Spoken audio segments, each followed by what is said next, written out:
Welcome to Aaradhya English classes student. आज मैं आप लोगों के लिए क्वेश्चन टेक्स्ट लेकर आया। क्वेश्चन टेक्स्ट आपके एग्जाम हॉल में मिनिमम 1 मार्क का पूछता है, मतलब 1 नंबर का क्वेश्चन टेक्स्ट आप लोगों के एग्जाम हॉल में पूछता है। सबसे पहले क्वेश्चन टेक्स्ट पढ़ने से पहले आगे हम लोग जानेंगे कि क्वेश्चन और क्वेश्चन टेक्स्ट में क्या अंतर है। इसको आगे हम लोग जान लेते हैं, उसके बाद हम लोग क्वेश्चन टेक्स्ट के बारे में जानेंगे। एक होता है क्वेश्चन और एक होता है क्वेश्चन टेक्स्ट। क्वेश्चन का मतलब होता है पूर्ण सेंटेंस, मतलब वो सेंटेंस जो है वो पूर्ण होना चाहिए। जैसे मैंने तुमसे पूछा कि what is your name, what is your name, और इसके अंत में क्वेश्चन मार्क है।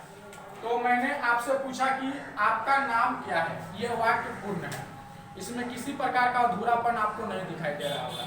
लेकिन क्वेश्चन टेक्स्ट का मतलब होता है कि वाक्य अधूरा रहता है। जैसे इसी को मैंने यहाँ पे पूछा आपसे, व्हाट इज योर नेम,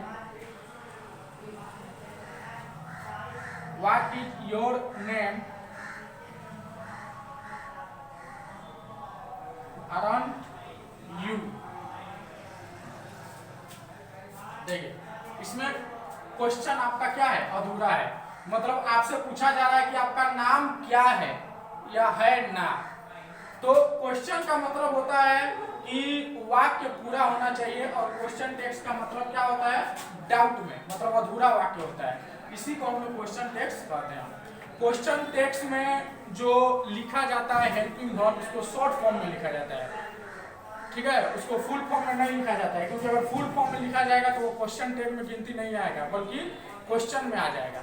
तो इसको आप लोग ध्यान रखिएगा। लेकिन इसको ध्यान रखने को पहले आगे मैं आप लोगों को बता दूं कि कौन कौन सा हेल्पिंग वर्ब में क्वेश्चन टेग लगता है, तो वो किस रूप में चेंज हो जाता है। जैसे कि आप बोर्ड पे देखिए लिखा हुआ है, यहाँ पे रहेगा हेल्पिंग वर्ब, और उसका क्वेश्चन टेक्स्ट क्या होगा ये मैं आप लोगों को बताऊंगा। देखिए क्या लिखा हुआ है, short forms use. Short forms माने क्या होता है, छोटा सा इसका यूज किया जाता है, फॉर्म को छोटा फॉर्म में यूज किया जाता है क्वेश्चन टेक्स्ट में। जैसे देखिए, जैसे यहाँ पे अगर आपको दिया है इज प्लस नोट, ये आपका फुल फॉर्म है। इज प्लस नोट आपका क्या है, फुल फॉर्म है। लेकिन जब इसका क्वेश्चन टेक्स्ट हम लिखेंगे तो ये हो जाएगा आपका इजन। क्या हो जाएगा, इजन हो जाएगा, ठीक है। उसी तरह मान लीजिए यहाँ पे लिखा हुआ है डू प्लस नोट, तो इसका शॉर्ट फॉर्म क्या होगा, डन, ठीक है ना। उसी तरह मान लीजिए यहाँ पे लिखा हुआ है डज प्लस नॉट, तो इसका क्वेश्चन टेग क्या हो जाएगा, डजंट, ओके। उसी तरह मान लीजिए यहाँ पे लिखा है एम प्लस नॉट, तो ये आपका एक्सेप्शनल केस है, एम का एमंट नहीं होगा, आरंट होगा। ये आपका एक्सेप्शनल केस है। एक्सेप्शनल का मतलब होता है कुछ अपवाद में आते हैं, ठीक है। उसी तरह मान लीजिए आपका लिखा है वाज प्लस नोट, तो इसका क्या होगा बाबू, वाजंट। उसी तरह मान लीजिए आपका लिखा है वेयर प्लस नोट, तो इसका क्वेश्चन टेग क्या होगा, वेयरन, ठीक है। मैं आशा कर रहा हूं कि आप लोगों को ये समझ में आ रही होगी। इसको आप लोग अपने कॉपी पे नोट डाउन कर लीजिए। आगे देखते हैं। वर्ब के साथ उसी तरह शॉर्ट फॉर्म में लिखा जाता है। 2 या 3 हेल्पिंग वर्ब ऐसे हैं जिसमें चेंज हो जाता है, क्योंकि वो लोग अपवाद में आते हैं। जैसे मान लीजिए यहाँ पे लिखा है विल प्लस नोट, तो इसका क्वेश्चन टेग क्या होगा, ऑन, ओके। यहाँ पे लिखा है सेल प्लस नोट, तो इसका क्वेश्चन टेग क्या होगा, सेंड। ये 3 अपवाद में, एक am plus not, will plus not, shall plus not. आगे देखते हैं। उसी तरह मान लीजिए यहाँ पे कैन प्लस नोट है, तो इसका क्या होगा, खान। उसी तरह मान लीजिए यहाँ पे मे प्लस नोट है, तो इसका क्या होगा, main. I hope you better understood about question text, short form used in question text, ठीक है।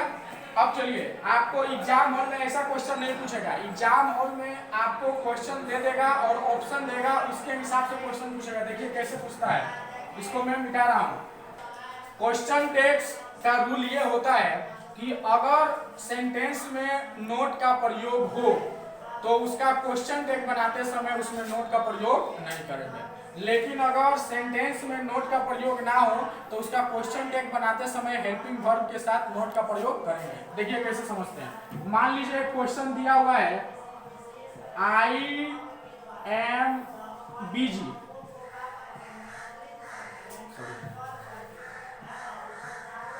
आई एम बिजी बोलेगा, इसका क्वेश्चन टैग आप बनाइए, क्वेश्चन टैग।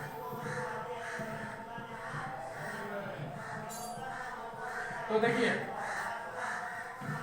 यहाँ पे इस सेंटेंस में क्या नोट का प्रयोग है? नहीं है, इसमें नोट का प्रयोग नहीं है। इसका मतलब इस हेल्पिंग वर्ब के साथ हम लोग किसका प्रयोग करेंगे? नोट का प्रयोग करेंगे। जैसे मान लीजिए यहाँ पे ऑप्शन आपका दिया है अमाउंट, एम, अराउंड और नोन। तो बताइए इसमें कौन सा ऑप्शन होगा? तो इसमें होगा आपका ऑप्शन नंबर सी।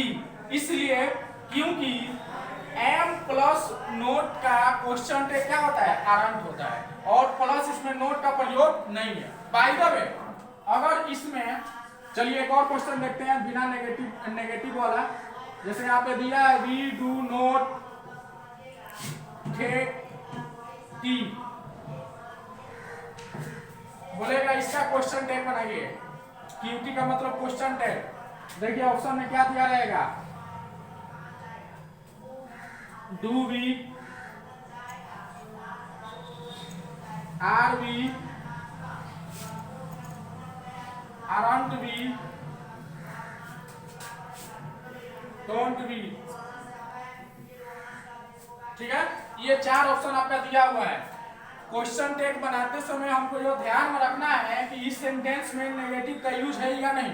देखिए इस सेंटेंस में नोट का यूज है, इसका मतलब जो क्वेश्चन टैग का आंसर होगा उसमें नोट नहीं रहना चाहिए। तो आप ये चार ऑप्शन में कहां पे नोट का प्रयोग नहीं है? तो सबसे पहले ये तो सी और डी में नोट का प्रयोग है, तो ये दोनों ऑटोमेटिक छट गया। बाकी क्या बच गया? ए और बी। तो ए और बी में कौन सा ऑप्शन सही होगा? देखिए इसका हेल्पिंग वर्ब क्या दिया हुआ है? इसका हेल्पिंग वर्ब है डू। तो इसलिए इसका जो क्वेश्चन टैग बनेगा उसमें डू आना चाहिए। तो इसलिए इसमें कौन सा बन रहा है? तो इसमें बन रहा है ए नंबर ऑप्शन। ए नंबर में देखिए डू वी आ रहा है, आर वी नहीं होगा क्योंकि इसके साथ आर का प्रयोग नहीं है। किसका प्रयोग है? डू का प्रयोग है। इसलिए इसका क्वेश्चन टैग क्या होगा? Do we. ठीक है, चलिए आगे चलते हैं और समझते हैं। इस पे ध्यान दीजिए क्योंकि एक एक नंबर करके ही हमें सब्जेक्ट में अच्छा मार्क्स आ सकते हैं। जैसे मान लीजिए एक और क्वेश्चन दिया हुआ है,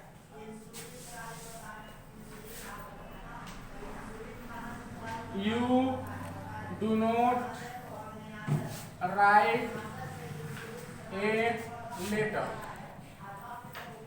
ठीक है, बोलेगा इसका क्वेश्चन टैग बनाइए, क्या होगा इसका क्वेश्चन टैग? ऑप्शन आपका दिया है aren't you, do you, don't you, no।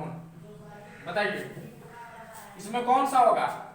तो देखिए इसमें आपका नोट का प्रयोग किया गया है, इसका मतलब इसमें नोट का प्रयोग नहीं होगा। उसके बाद हम हेल्पिंग वर्ब देखेंगे, इसमें किस हेल्पिंग वर्ब का यूज किया गया है? डू का। तो इसका मतलब जो आएगा वो डू आना चाहिए। तो इसमें कौन ऑप्शन में डू है? तो इसमें आपका बी नंबर ऑप्शन में क्या है? Do you. ठीक है, तो ये है आपका क्वेश्चन टेक्स्ट। और जैसा कि आप जानते हैं मैं कल आप